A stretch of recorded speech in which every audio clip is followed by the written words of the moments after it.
HSC পাশের পর চাকরির পেছনে না ছুটে কৃষিকেই জীবিকার পথ হিসেবে বেছে নেন রাকিবুল।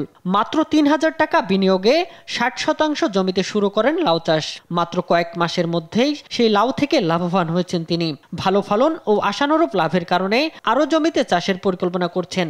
নিজেকে চাকরির পিছনে না ছুড়ে দিয়ে উদ্যোক্তা হয়েছি। রোজ প্রায় ৬০ থেকে ৭০টা আমি লাউ বিক্রি করি বাজারে। আমি এই পর্যন্ত প্রায় ৫০,০০০ টাকার লাউ বিক্রি করেছি। আশা করি আরো ১.৫ লক্ষ টাকার লাউ বিক্রি করব। পুরোপুরি জৈব সার ব্যবহার করেই চাষ করেছেন রাকিবুল। ফলনও হচ্ছে বেশ ভালো। রোগ ও পোকামাকড় দমনেও করছেন নিয়মিত নজরদারি। রাকিবুলের সাফল্য দেখে অনেকেই আগ্রহী হচ্ছে।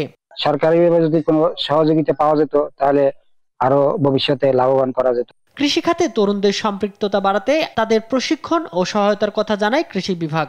কৃষি সম্প্রসারণ অধিদপ্তর রাজাপুর ঝালকাঠির পক্ষ থেকে তাকে সার্বিক সহযোগিতা করা হবে। তাকে আগামী যে মৌসুম আছে, রবি মৌসুম, তখন তাকে তার প্রয়োজনীয় সহযোগিতা এবং প্রয়োজনীয় পরামর্শ তাকে দেওয়া হবে। রাকিবুলের মতো তরুণরা যদি নিজেদের গ্রামের মাটিকে সম্ভাবনার ক্ষেত হিসেবে চিনে নেয়, তবে কৃষি হতে পারে দেশের উন্নয়নের মূল চালিকা শক্তি। পাশাপাশি বদলে যেতে পারে দেশের গ্রামীণ অর্থনীতির চিত্র।